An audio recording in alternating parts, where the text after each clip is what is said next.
अभी कल की खबर है, चीन में एक व्यक्ति ने नवंबर के महीने में कार चढ़ा के 8 लोगों को मारा था, नवंबर के महीने में।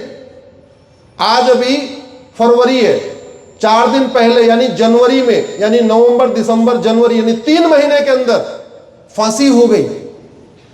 3 महीने में फांसी हो गई। दोबारा वहां कोई कार चढ़ा के मारने की कोशिश करेगा क्या? जोर से बोलिए। सिंगापुर में एक आदमी 900 ग्राम गांजा लेके गया था। 900 ग्राम, मैं 9 किलो की बात नहीं कर रहा हूं, 900 ग्राम, इतना सा। एक आदमी गया कॉलेज के पास, बच्चों को गांजा देने की कोशिश कर रहा था, उसको पकड़ा, 6 महीने में फांसी दे दिया। दोबारा सिंगापुर में कॉलेज के आसपास कोई गांजा लेके घूमेगा क्या? आपके पुणे में ऐसा कौन सा कॉलेज है जहां ड्रग नहीं बिक रही है? आपके पुणे में ऐसा कौन सा कॉलेज है, चाहे वो सिम्बैसिस है, चाहे फर्गूसन कॉलेज है, कोई XYZ, मुझे नाम बताइए, जहां पे ड्रग तस्करों ने नेटवर्क नहीं फैला दिया है और आपके बच्चों को नशेड़ी नहीं बना रहे। गए आप बोलने, डॉक्टर बुखार हो जाता है तो 500 रुपए देने वाले डॉक्टर को देते हैं, 4 बार उसके सर पे चढ़ जाते हैं, भैया 500 रुपए लिया था, कैसी दवाई दे रहे हो, बच्चे का बुखार नहीं उतर रहा है। और आपके पैसे से जिनको वेतन भत्ता, गाड़ी, बंगला मिलता है, चार्टर्ड प्लेन मिलता है, आजीवन पेंशन मिलती है, उनको जाके कभी बोला कि हमारे बच्चे नशेड़ी होते जा रहे हैं, पूना से ड्रग स्मगलर को फांसी देने की व्यवस्था करो? बोला क्या? नहीं। तो जो समस्याएं चल रही हैं उसके लिए डॉक्टर भी जिम्मेदार है तो मरीज भी जिम्मेदार है, दोनों जिम्मेदार है। हमें लगता है ठीक है, ऐसे ही है, ऐसे ही हो रहा है।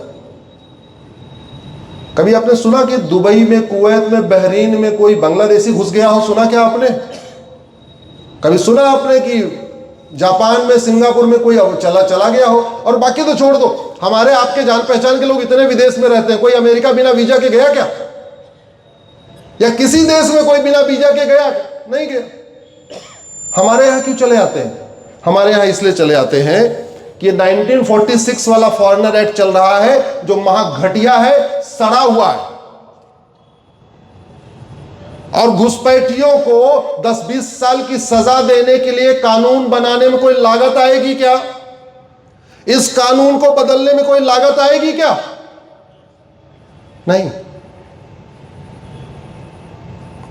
एयरपोर्ट बनाने में लागत आती है, हाईवे बनाने में लागत आती है, सड़क बनाने में लागत आती है, हॉस्पिटल बनाने में लागत आती है, स्कूल बनाने में लागत आती है। जहां जहां पैसा खर्च करता है वो सारे काम हो रहे हैं, और जो काम फ्री में हो सकता है वही काम नहीं हो रहा है। क्यों नहीं हो रहा है? क्योंकि सड़क बनने से वोट भी मिलती है और नोट भी मिलती है। जिधर से सड़क गुजरती है वहां के लोग वोट देते हैं, और जितने का टेंडर होता है उसका कुछ कितने % मान लिया जाए? 10-15%, 20% तो मान लो नोट के। जहां एयरपोर्ट बनता है वहां वोट भी मिलती है, नोट भी मिलती है। हॉस्पिटल बनने से वोट भी मिलती है, नोट भी मिलती है। स्कूल कॉलेज बनने से वोट भी मिलती है, नोट भी मिलती है। क्योंकि स्वाभाविक सी बात है, जिस चीज में टेंडर होगा, पैसा होगा, तो उसका कुछ % तो आएगा। लेकिन कानून बनाने से न वोट का लाभ दिख रहा है, न नोट का लाभ दिख रहा है, बल्कि नोट का नुकसान है। क्योंकि ड्रग स्मगलर फंडिंग करते हैं इलेक्शन के समय में। आप लोग थोड़ी फंडिंग करते हो, आप तो बड़े मुश्किल से वोट देने जाते हो, उसमें आधे लोनावाला चले जाते हो।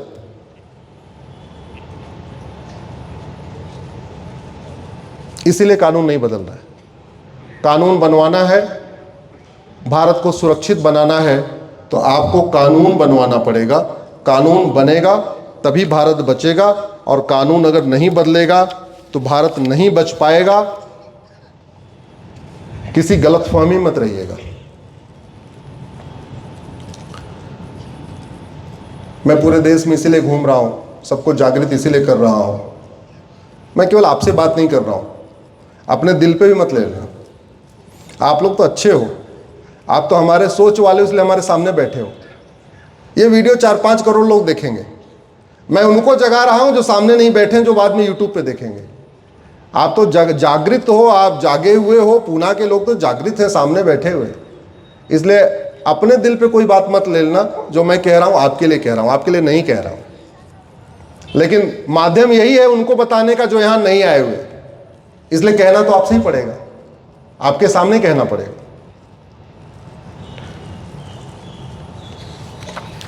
हम कहते हैं कि भारत स्वतंत्र हो गया, मना रहे हैं ना 75वीं वर्षगांठ।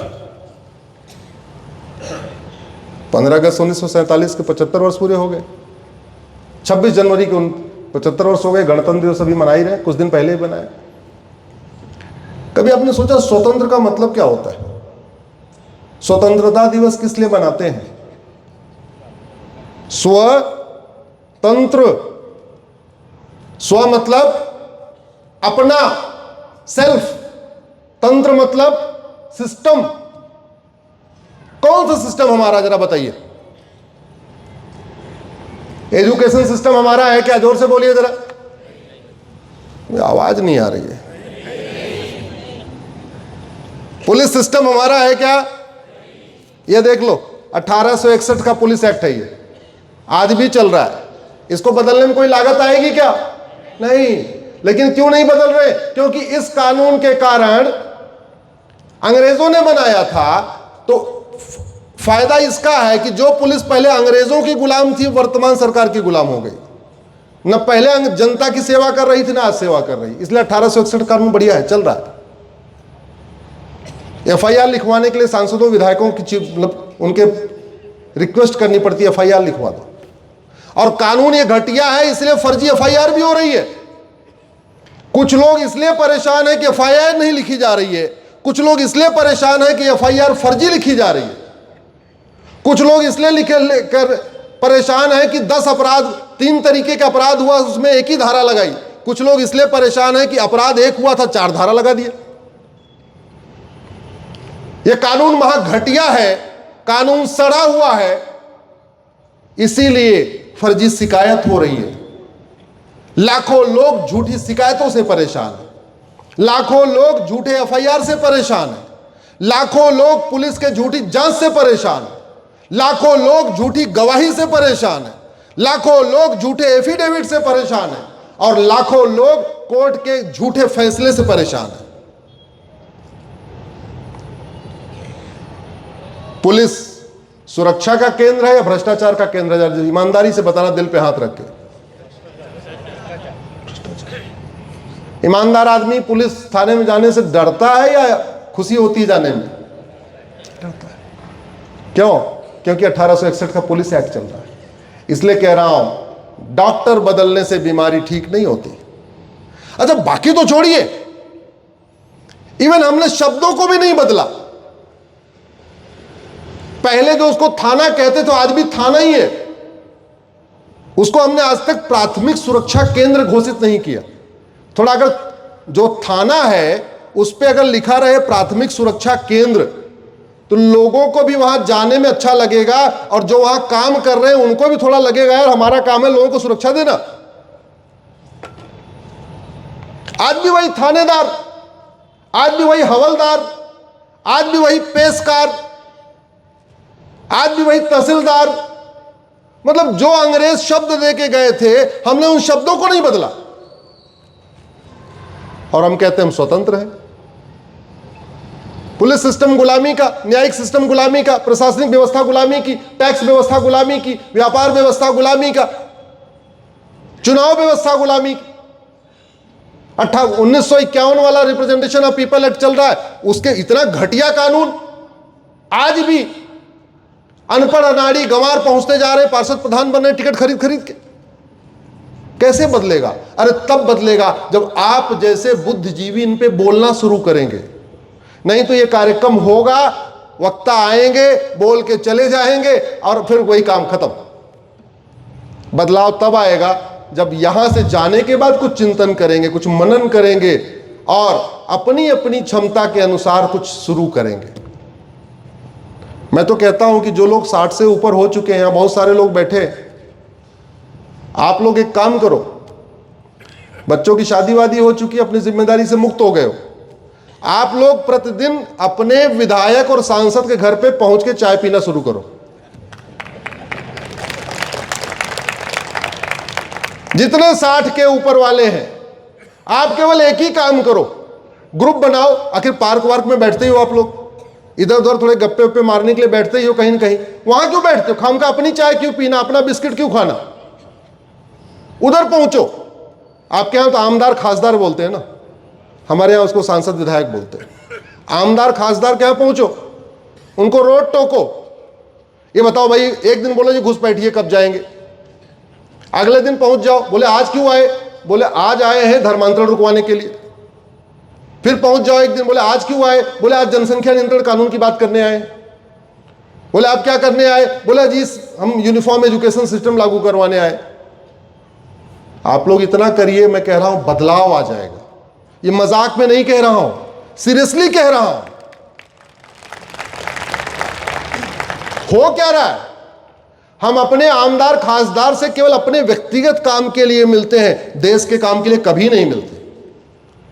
या तो शादी का कार्ड देने के लिए मिलते हैं, या तो सेल्फी खिंचवाने के लिए मिलते हैं, या उनको माला पहनाने के लिए मिलते हैं, कुछ न कुछ उनको खुश करने के लिए मिलते हैं, या अपने घर बुला के अपनी इज्जत बढ़ाने के लिए मिलते हैं। देश के लिए मिलते हैं क्या? राष्ट्र के लिए मिलते हैं क्या? समाज के लिए मिलते हैं? जरा दिल पे हाथ रख के सोचना, नहीं मिलते। नहीं मिलते तो बदलाव नहीं आ रहा। वो भी व्यस्त है, सुबह से शाम तक इतना काम है, लगातार एक के बाद एक इलेक्शन है। एक साल पार्षद का इलेक्शन, अगले साल प्रधान का इलेक्शन, फिर विधानसभा का इलेक्शन, फिर लोकसभा का इलेक्शन, तो कंटिन्यू उनको भी लगे रहना है। तो कानून की बात उनको याद कैसे आएगी? हमारा वीडियो देखने का उनके पास टाइम नहीं है, हमारी बात सुनने का उनके पास टाइम नहीं है, तो हमारी बात तो उन तक आप ही लोग पहुंचा पाओगे। भाई जिसको अगर लगता है कि हमारा कुछ काम रुकने वाला वो न जाए, जिसको कुछ लाभ लेना है वो न जाए। लेकिन ऐसे कितने लोग हैं, बहुत 1% होते हैं जो लाभार्थी होते हैं, बाकी 99% जनता तो एकदम स्वतंत्र है, उसको कोई दिक्कत नहीं। यहां बैठे मुझे नहीं लगता कोई लाभार्थी है जिसको डर लगेगा आमदार खासदार से बात करने में। वहां जाइए, वहां बोलिए।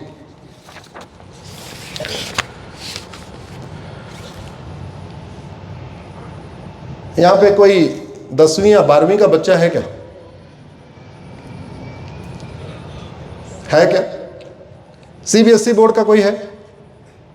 स्टेट बोर्ड का कोई है? महाराष्ट्र बोर्ड का कोई नहीं। अच्छा बीए वाला कोई है क्या? अरे क्या बात है, सारे में पीजी वाले आए हुए।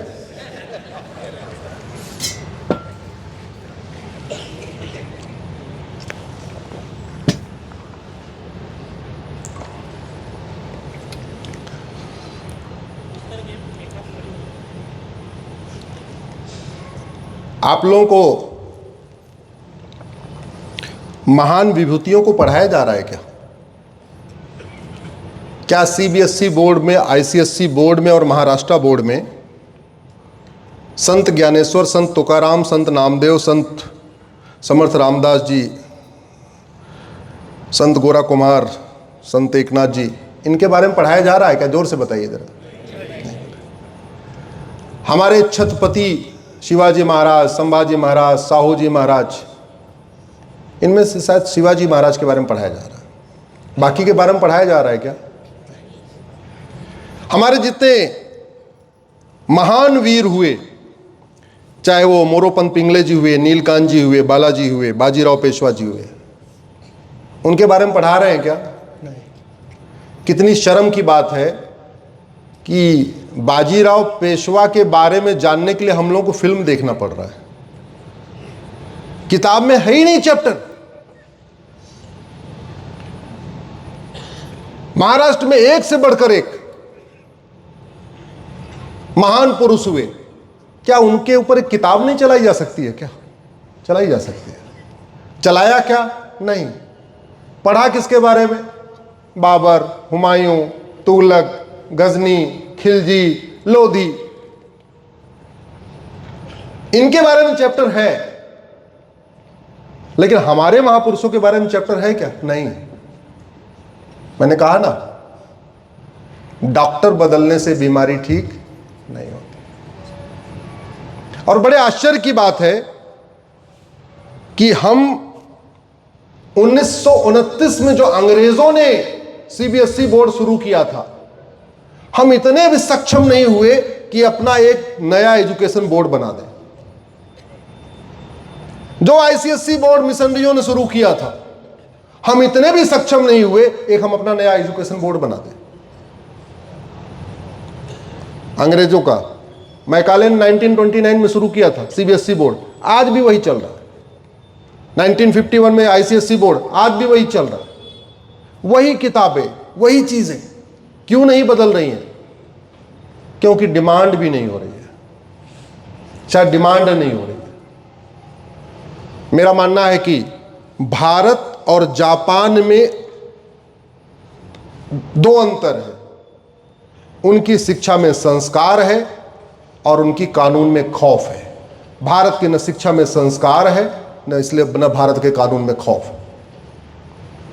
दो ही तरीके से मानव दो तरीके से ठीक चलता है, शिक्षा में संस्कार हो, कानून का खौफ हो। ड्राइवर अच्छी गाड़ी तभी चलाएगा जब बढ़िया उसकी ट्रेनिंग हुई हो और कानून का खौफ हो कि अगर रेड लाइट तोड़ा तो मेरा लाइसेंस रद्द हो जाएगा। यह मतलब घर में भी है। बच्चा भी तभी सही से रहता है जब उसको अच्छा संस्कार मिल रहा हो, माता अच्छा संस्कार दे रही हो और पिता उसको खौफ भी हो कि अगर गड़बड़ किया तो पिताजी पीटेंगे भी। शिक्षा में संस्कार और कानून का खौफ, ये दो चीजें होती हैं जो किसी देश को तेजी के साथ आगे ले जाती है। इतनी जासूसी, इतनी गद्दारी, और बाकी तो छोड़ो, हमारे देश में तो घुसपैठियों का ration card, driving licence, voter ID, birth certificate 2-2 हजार रुपए में बनवा दे रहे। न बनाने वाले को खौफ है, न बनवाने वाले को खौफ है, न शिक्षा में संस्कार है, न कानून का खौफ।